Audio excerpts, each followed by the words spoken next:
the devotee who is going to talk about today's topic is His Grace Rupanuga Prabhu. Let's give Rupanuga Prabhu a huge Haribol welcome. Haribol!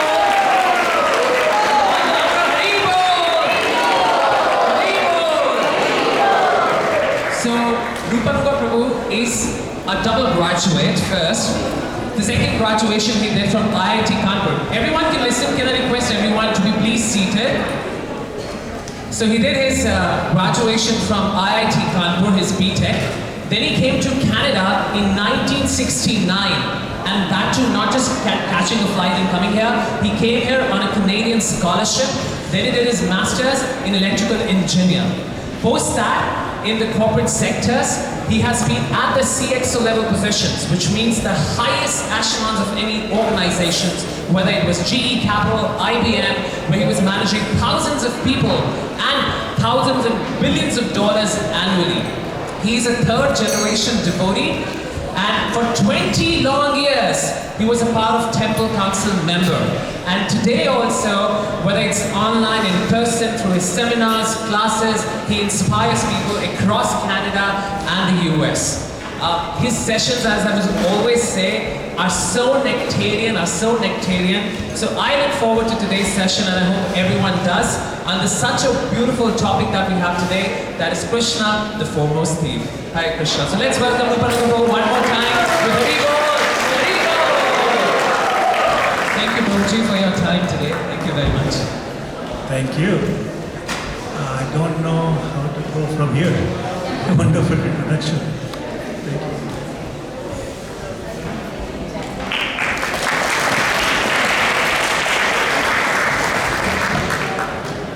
Hare Krishna. Can you hear me in the back? Because sounds like it's not loud enough. It's supposed to be louder. Sorry, it's not loud enough? No. Okay, so can we get another mic, please?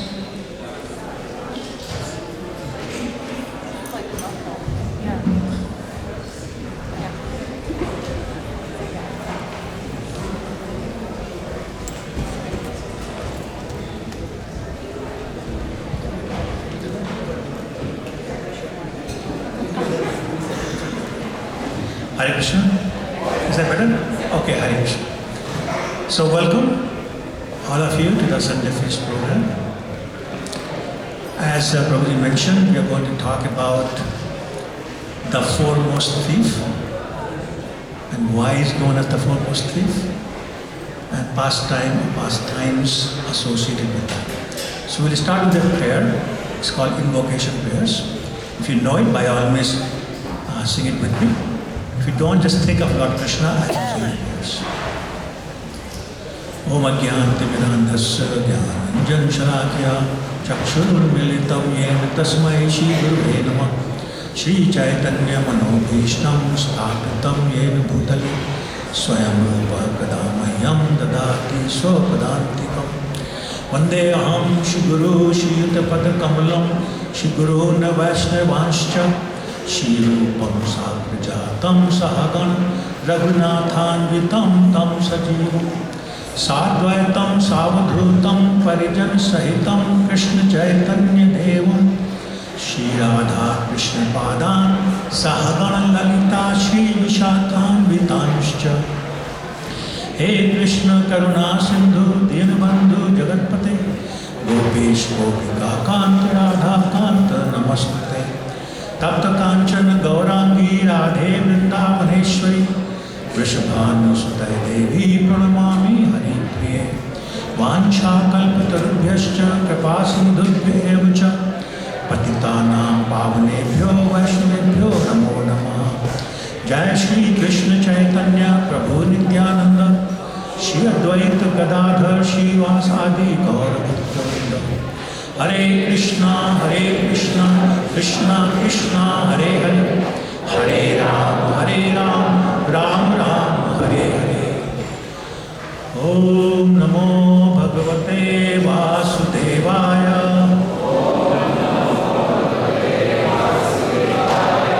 Om Namo Bhagavate Vasudevaya. Om Namo Bhagavate Vasudevaya.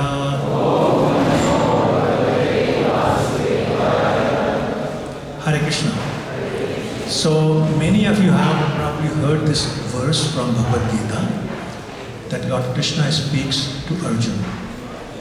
He says, Yada yada hi dharmasya glanir bhavati bharata abhyutthana adharmasya tadatmanam syami. Then he goes on to say, the next one,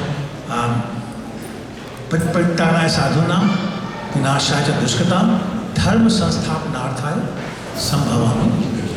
So basically he's saying that whenever there's a rise of irreligion, I appear, and the main purpose is to kill the demons and protect my devotees and establish the religious principles. So, we know that when Lord Krishna appears as Lord Nrsimhadev, he appears a demon by the name of Hiranyakashipu and protects his devotee Prahlad Maharaj. Similarly, when he appears as Lord Ram, he is known as Maryada Purushottam, which means he is going to uphold all the religious principles, traditions, social rules, etc. etc. And you will see when Lord Ram standing there, standing straight, looking very grave. And of course, Lord Nrsimhadev, is looking a little more than grave. But when Krishna appears himself as Krishna, he seems to appear to forget some of the rules established for everybody else. In other words, we'd expect God to be serious, right? Expect God, who's known as absolute truth, to always speak the truth. They say, whatever he speaks, taken as Bible, which basically means it's scripture, therefore it must be true. Similarly, you expect God to establish rules of honesty, morality, etc. But it seems that when he comes, for certain reasons that I'll talk about later on, those in my class, he forgets these things. So for example, it's pointed about the truth, the absolute truth, when he's in Vrindavan as a little boy, known as Shyam Sundar Krishna, or just Krishna, is he always telling the truth, or can you think of examples where he's not telling the truth? Anybody wants to help me? When did he not tell the truth? When he ate clay. Oh, I did not eat butter. Or when he ate the mud, he said, no, I did not eat. Right? And sometimes he gets so blatant in his lies. I'll give you a couple of examples. So, his mother, Yashoda, will catch him stealing the butter. And he'll butter out of his face, his hands, and she'll hold his hand and say, did you steal butter? He said, no. And she can see this butter all over her face. And he'll go turn his face that way and say, no, I didn't. Okay. One time he went to somebody's house, stole butter. What stole? He sat there and ate inside the house of this particular gopi. And as he was coming out, he got caught by the mother-in-law of this gopi. She said, Krishna, did you go to my house and steal butter? He said, no, I'll never do that. I have 900,000 cows in my own house. I don't need to steal butter. I can eat my home. She said, but this butter in your hand? He said, yeah, there is a reason for that. She said, what is the reason? He said, my mother, Yashoda, today gave me a metal bracelet. I was wearing it in my hand. But today you see the sun is shining so hot. My metal bracelet got so hot, my hand was burning, so I put in something cold and put my hand in the water. I didn't steal anything. He says, oh, okay. Then how come it got on your face? He said, oh, there was a fly on my mouth, something like this. And the data so my point is telling lies after lies after lies, which is known as the absolute truth. Let's take another example of stealing. So we talk about butter stealing anyway. What else did he steal? Clothes, anything else? Hearts. Yes, Chitson. He stole everybody's heart, especially Radharani's heart. Anything else? I'm going to point at that. If he steals anything else later on, his pastimes. Kids will look at that. So he stole sheep. This is another pastime where he steals laddu. I don't have time to get into that pastime because I want to talk about, yes, he stole the things, as you said, his clothes, the butter, the heart, but did Did you know he also stole a ring one time? It's Mutrika Chor, not just Chip Chor, not just Makan Chor, not just Chil Chor, but it's Mutrika Chor. Mutrika is ring. So I'm going to talk about that particular pastime. So what happened was, one day, we just finished the month of Kartik, right? So this pastime is just before Kartik one time. So Radharani said to her friends, Lalita, Vishaka and others were there. She said, you know, this Kartik, when we have Ras Leela, I want to learn a new dance. And I want to do that new dance with Krishna. So therefore, to learn that new dance, I'm going to go to Krishna today and learn it from him. Radharani said, what? You will learn from him? Do you know that last year in Ras Leela, we had to teach him how to dance? So how are you going to learn from him? And you are Gandharvika. Gandharvika means the one who is one of the best dancers anywhere. Because Gandharvas are specific type of demigods who are known for their ability to dance, to sing, and play musical instruments. So they said, you're Gandharvika, that means you're better than even them. None of the Apsaras, the heavenly dancers, can compare with you when it was dancing. So what is he going to teach you? She said, no, I don't know, but I'm going to learn from him. So they still had problems. Friends still said, Saki said, you know, why do you want to go to him? We'll call the best dance teachers. We'll call them here in Barsana, where they lived, and you learn from them. She said, no, I don't want to learn from them. They said, okay, fine. You know, if you have to learn from him, we'll call Krishna here to our house, the palace in Barsana, and he can teach you here. And Radha got serious. He said, no, do you not understand that there's a famous saying that a thirsty man must go to the well. The well does not come to the thirsty man. So I want to learn, therefore I cannot ask Krishna to come here. I will go to Krishna. So the Saki said, okay, fine. We don't trust him, so we'll all come with you. And Radharani said, well, if you all come with me, he'll be embarrassed and not teach me as well as I want to. So therefore, I have to go alone. So they tried to talk her out of this, but nothing going. She said, I have to. So it's okay, tomorrow. So as she was getting ready, they put out how Radharani gets ready. So her dress is chosen by her Sakhis. So she put that on. And then she has 64 different ornaments for every time she gets ready. So this, I don't know how many sets of 64. And you say, why does she need 64 different ornaments? Well, let me tell you. If we take the most beautiful girl on earth, the girls in the heavenly kingdom are 1,000,000 times more beautiful than that. The Lakshmis are 1,000,000 times more beautiful than those heavenly girls. The Gopis are 1,000,000 times more beautiful than any Lakshmi. And Radharani is 1,000,000 times more beautiful than any Gopi. So you can imagine, can't even imagine the beauty of Radharani. So what would happen is, as soon as Krishna sees her, he looks at her and says, Radhe, and he faints. So she puts those ornaments on to hide her beauty, as opposed to women in general in the material world, they put ornaments on to enhance their beauty. Radha is doing that to hide her beauty, so Krishna will at least stay conscious when she's with him. And by the way, also, why does Krishna wear ornaments? What happens when Krishna wears ornaments? The ornaments look more beautiful than they did before he put them on. So I mean, you have this whole sequence here. Anyway, so they'll put those ornaments and they'll count 1, 2, 3, 4, 34, 39, 54, 61, 62, 63, 64. Okay, all of them are on Radharani. Then she has 4 types of ankle bells. Oh, someone's getting excited. 4 types of ankle bells. So let me tell you about them. The first one is called Nupur. Nupur is the one that makes the sound of kartals as she dances. The second type of ankle bell is known as Kandulya, which makes the sound of a flock of swans. third type is called Bichya, or Bichwa, some people call it. That makes the sound of the cuckoo birds. And the fourth type of ankle is called Gumuru. And that makes the sound of the veena that Saraswati plays. So they put all these four kinds of ankle bells on her. She got all decked up already. She leaves. She knows where to find Krishna. She goes to the bank of the river.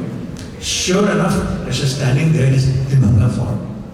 And he's singing a song. Can you guess what song he's singing? Not Hare Krishna. No. He's singing the glories of Radharani. What else? There is nothing else to do. So he's glorifying Radharani as he's singing. So she goes there and he's very happy to see her. Radha, you're here. Holds her hand and then they sit down in place. And then they're laughing, they're joking, they're telling stories. Sometime later, Radharani has not said anything about dancing, right? Sometime later, Krishna says, Radha, I feel like teaching you how to dance today. So Radha is thinking, Neki or push, which means, this is why I came here. You want to do me a favor, you would ask no need for permission. Yes, Krishna. So Krishna says, today I'm going to teach you the 7 principles of dancing. What are those? One is called Padnritya, which means how to move your feet as you dance. Second is known as Katinritya, which is how you move your waist as you dance. Third is how Grivanritya, which is how you move your neck as you dance.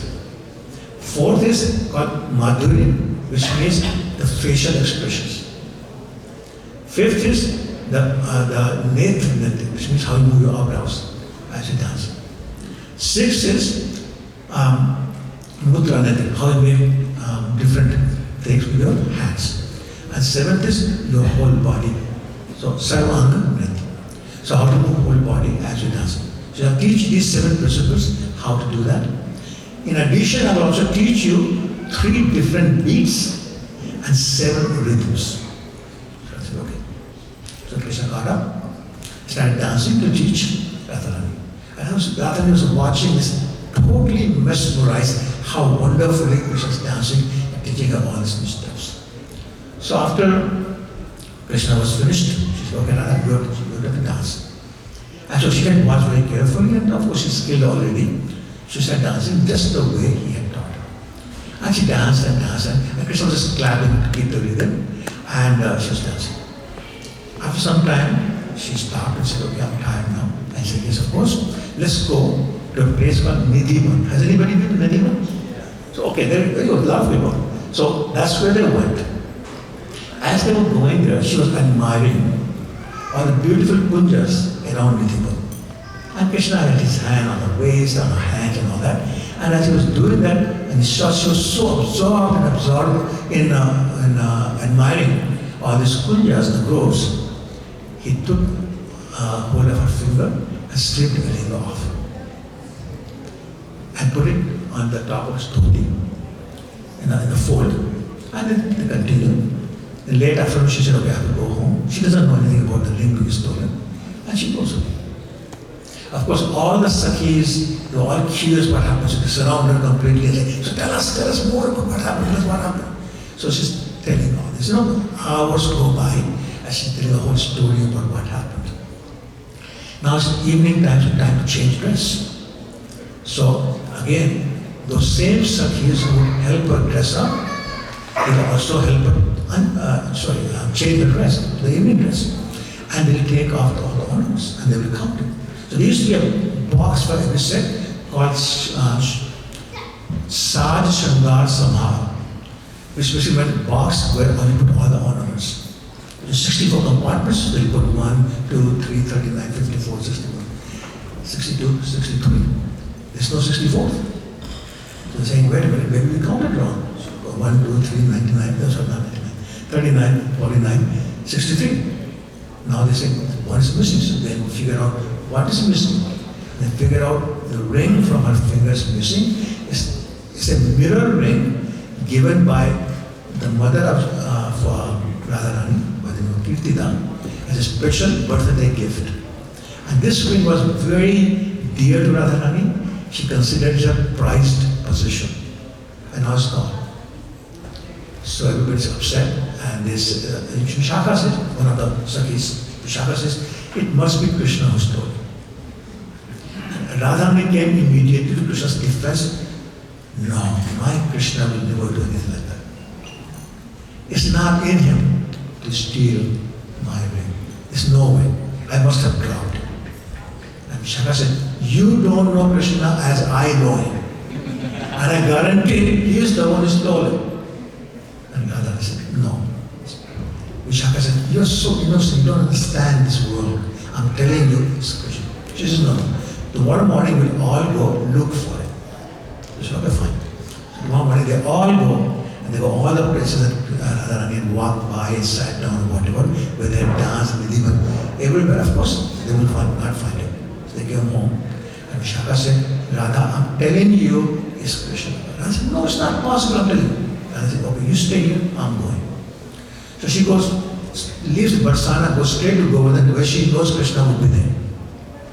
So of course Krishna is there, taking care of the cows and the calves with his friends. So she goes there in very angry mood, stands like this and says, Krishna, return the ring you stole from Radha. And Krishna plays very nice and says, me? I am the prince of this place. My father is the king. Why would I steal somebody's ring? And she says, Vishaka says, stop playing innocent, just give the ring back. Krishna says again, Vishaka, don't you see, I'm just an innocent 70-year-old boy. What would I know about the girl's rings? And you have not mentioned whether it's the nose ring, is the side nose ring, the middle nose ring, is it the ear ring, is it the finger ring, is it the toe ring? Vishaka says, you see, don't know anything about the rings. You already mentioned 5 different types of rings. So don't tell me you don't know anything about the rings. So give that ring back. And Krishna says, but I don't have it. Vishaka says, okay, we are going to take you in front of Radharani and you plead your case, your innocence in front of her. And she said, this place you're going to meet in 1 hour. So 1 hour later, Krishna shows up. All the Sakhis are already there, Radharani is already there. They surround Krishna and they literally attack him in terms of body search. Now Krishna is being searched by all these girls. And sure enough, one of them finds it here. They sit down and say, see, I told you, he stole this ring. Now, many other people, the residents of Vrindavan had gathered by hearing all this noise as the girls were searching his body. And of course, all the gopis were there, Radharani is there. And Krishna is very embarrassed, that he got caught. But before he leaves, Vishaka says, stay here for a second. Turns to Radharani. This thief must be punished. So Radharani, tell us what is his punishment. And Radharani said, yes, I agree. The thief must be punished. She said to Krishna, which means, Krishna, I'm never going to talk to you again.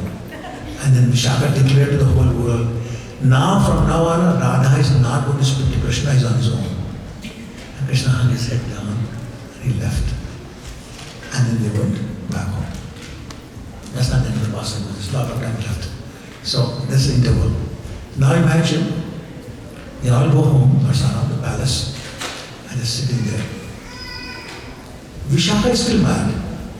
Radharani is fine, Vishaka is still mad.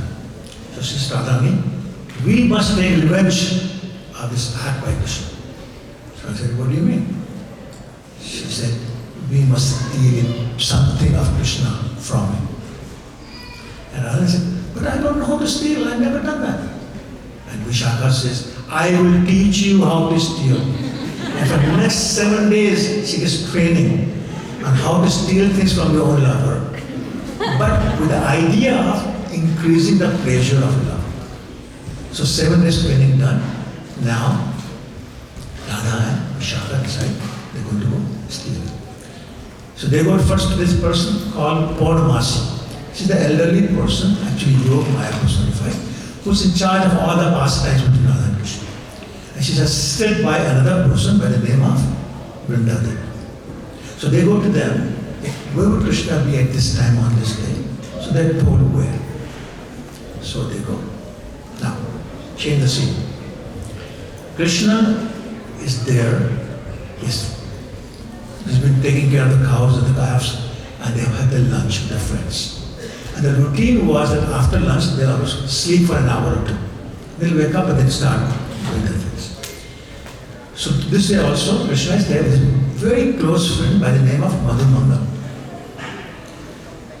So they lie down, and Madhumanga notices that Krishna, as soon as he lies down, he goes to sleep, deep sleep. Now Madhumanga is thinking, wait a minute, I can go to sleep, but he remembered a few months ago they had gone to sleep together, and Krishna woke up before Madhumanga could wake up. He ran to some gopis' house, he stole butter, brought it back here, and he started eating alone, without inviting anybody else. Somehow Madhumangal woke up before butter was finished, and there was a big fight between them. How dare you eat butter without waking me up? And she started snatching butter from each other, and the butter pot broke, and the butter spilled down. A small slope, rolled down that. Actually, today if you go to Kamya, one place called Bhojan Sthali. Anybody been there by the way? Okay, so this time go to Vrindavan, please make it to Kamya one. Place called Bhojan Sthali. You still have the marks of those butter. The white marks are still on that stone there. Anyway, so Madhumanga remembered that particular past, and he said, if I go to sleep, Krishna will wake up and do something similar, some mischief and Mr. fun. So he tied his leg to Krishna's leg. If Krishna wakes up, I will know. So then they both go to sleep. As they're sleeping now, Radharani and Vishaka arrive. Now remember, Radharani is now an expert thief. So very quickly and very adeptly, she steals his peacock feather, his flute, his stick that he carries with him, his chadar, and his ankle bells. They come together, they run home. They're giggling and laughing all the way home. And they're very happy to come back. Sometime later, Krishna wakes up. And he looks, oh, sorry, I forgot one thing. As before they left, Vishaka looked at Madhumanga sleeping so soundly. And Madhumanga is a little older. He's actually 8 years and 56 days older than Krishna. Now Krishna at that time was around 7 years old. So Madhumanga is somewhere between 15 16 years old, so he has a mustache. So she looks at his mustache, takes his scissors out, and snip, but unevenly. So gone here, gone there, present here, gone there, kind of thing. It's looking funny now, and they're just laughing. So Krishna wakes up, looks at Madhumanga, starts laughing. Laughing his heart out. Ha ha ha, look at you, look at you. And Madhumanga is not sure what's happening, but he looks at him, and Krishna says, do you realize your feather, peacock feather is gone? Do you realize you don't have your flute? Do you realize you don't have chadar? Your stick is gone, and your ankle bells are gone too? Now Krishna is looking at, yeah, what happened? So they're both trying to discuss what happened. Krishna says, no, don't worry, I know what happened. I know it must have been Radha and Vishaka who came to take their revenge. So we're going to get it back. So now they make a plan what to do. In the meantime, they're celebrating in the palace in Varsana. They have great feat. So Krishna and Madhumanga dressed up as very old gopis with chadar and veil and everything else. And they start hobbling, and they're crying. They go all the way to Barsana, right in front of the palace door. They're crying very loud. Oh Krishna, where are you? I haven't seen you such a long time. Shyam Sundar, do you not know I cannot live without seeing you? I'm going to give up my life. It's been so many days. If you don't show up now, I'm just going to give up my life. Please show up. I cry very loud like the both of them. Finally, Radharani from her room hears this crying. And Radha is very soft-hearted. She cannot stand the thought of some old woman, old gopis, crying like this. So she sends somebody, go find out. So some gopi comes out. They try to find out. And these girls, these two women, so-called women, do not say anything, just crying and crying and crying. So they come back, so Radha says, okay, I'll come myself. So she comes down. She goes to Madhumanga. Sorry, she goes to Krishna first, not knowing it's Krishna. And she says, my dear mother, why are you crying? Krishna will not speak anything. So she goes to Madhumanga, again not knowing it's Madhumanga. my dear mother, please tell me what is your name. Now there is a problem. Mother Mangal whispers in the ear of Krishna, Krishna, we can discuss what our names are. So what is your name? So Krishna says, tell her it's Shama Prema Sakhi. So Krishna says, she is Shama Prema Sakhi. Oh, okay. Why is she crying so much? So Krishna explains that you have not seen Krishna for so long, so we are crying. Now Radha, his heart's melting. What do I do for them? I can't call Krishna, So she goes back inside. I said, discuss with the Sakhis. So again, Lalita this time, the other Sakhi, says, it just so happens that you happen to have Krishna's flute. His peacock feather, his chadar, right? His ankle bells. So why don't you dress up as Krishna? This is a poor woman, old woman, poor vision probably. She can't see very well anywhere. So you stand like this, put some blue paint on you, put the crown with the feather, chadar, stick, and go stand there. So that's also a good idea. So she does that. Come down. And there stands there, looking like Krishna. And some Sakhi says, Mataji, please do not cry. Krishna has appeared because you are crying so sincerely. Krishna is here. So they go like this. They look at, of course Krishna knows. So it said that in a blink of an eye, he jumps up, throws his chadar away, goes to Radharani, takes the peacock feather, takes the flute, takes the chadar, takes that all back from her. Now Radharani is standing there like Radharani. And he says, look, there's the thief, that's the thief. And now Radharani is really embarrassed, and everybody's looking at her. And everybody's so happy that Krishna is so clever, he could do something like that, he takes revenge so fast. So everybody is happy, Radha is happy, this wonderful pastime. One person is not happy. Madhu. He's so embarrassed. My mustache, look at my uneven hair. So still got his chadar around, he's not showing anybody. So Vishaka says, Madhu Mangal, I know why you're embarrassed. I give you a benediction. Your mustache will be restored back to the same shape, same size, and I give you a benediction that it can never be cut by anybody, even you. So you have your mustache now permanently don't. So then everyone's happy, they celebrate. So that's the pastime, but the question is, why would Krishna do things like this? What's motivating God?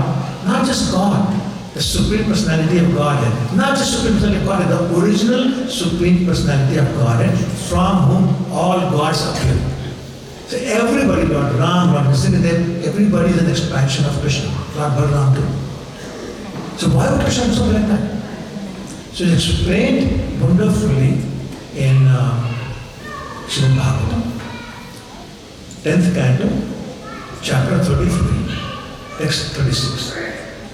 It says, Anugrahaya Bhaktana Manusham Deham Astita Bhajate Tadashim Krida Yashatva Tatparobhav. Basically says, just to show mercy upon his devotees, Krishna appears in a human form and performs these wonderful, sweet, nectarian pastimes so that by hearing those pastimes, we benefit and become devotees of the Lord. So that's the main reason why he's doing all that. Second reason he's doing that is that he says, I'm sitting there in Golok Vrindavan, and people have a sense that I'm somebody special. I appear from time to time, and every time people know I'm God. I'm Supreme God. So what happens when they know I'm God? They stand like this, and all they do is offer their prayers. Even the pure devotees, that's all they do, offer their prayers. And he says, when there's an understanding of my opulence, my Godhead, somehow I don't enjoy the relationship. It is when my devotee says, I'm better than you. I'm superior than you. Who do you think you are? I can do whatever you do better than you. He said, I like that much better. And he says, Radharani, for example, when she chastises me, that to me is sweeter and more palatable than any Vedic hymn you can imagine. So Krishna says, I'm coming to appear to enjoy different mellows, like the friendship mellow, like the salutation mellow, the parental mellow, and of course the conjugal mellow. To enjoy with my pure devotees, so I give them the enjoyment and I enjoy their reaction. I'll give you another point. He enjoys it so much, and he likes it so much that sometimes he cannot even understand at least the mood of one particular devotee and the quality of love is Radharani. So he comes back to understand that love of Radharani for him as Lamahaprabhu. So that is how much he values that his time with his pure devotees. So he's coming here to do those things for which the devotees will chastise him. The devotees will worry about his health, like Mother Yashoda will say, if I don't feed this kid, he'll die. In the meantime, this kid is representing Godhead who provides food for everybody. She says, if I don't protect him, I should pray to the demigods for his protection, to the same demigods who pray to him for their protection. She says, Krishna says, that's what I like. When my friends tell me, I'm better than you, who do you think you are? When Krishna picked up the golden hill for 7 days and 7 nights, at the age of 7 years, his friend was saying, you're not the one who picked up, who put that stick up. That's what kept the hill up. Another friend with the Mangala, the same one said, no, you're not doing it. It's the power of my austerities that's making the hill float. So don't take any credit. My point is, Krishna was never given any credit for anything he did. It was always like somebody else did it, no, we could have done it better. If you think really big, come wrestle with me. They wrestle with him, defeat him. So Krishna says, that's why I'm appearing. That's called Prema Madhurya. I am so controlled by the love of my devotees, I come here and do all these things to increase their love for me and therefore my love for them. So that's the basic of all the pastimes that I've mentioned today. Hope you enjoyed it. Thank you very much. Hare Krishna. Let's thank Prabhuji with Hari Bol. Let's put our hands up in the air and say Hari Bol. Okay, one more time with full gratitude and with all the nectar that our hearts have filled after listening to this beautiful pastime of Radha Kichor Gopinath. Let me put it this way. Hari Bol! Thank you so much, Prabhuji. Thank you once again for your time and for this nectarian session. Okay, last time we also mentioned, since Prabhuji was talking about different pastimes, how many of you listened to the whole session attentively? Okay, what are the 7 different ways Krishna taught to Radharani how to dance? By feet. The waist, okay? Let's go from the bottom to the top, okay? Facial, okay? Neck, that's correct. Eyes, mudras, and 7, the whole body. Wow, beautiful dancers out here. So thank you so much for that kind attention. With the same attention, how many of you visited us last time for the first time? You came to the temple for the first time, last time, which means last Sunday.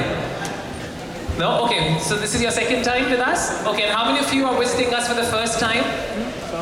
Oh, visiting us for the first time. So we introduced to you Krishna, the Supreme Personality of Godhead, the absolute truth. And Rupanuga Prabhu also started with the shloka from which scripture?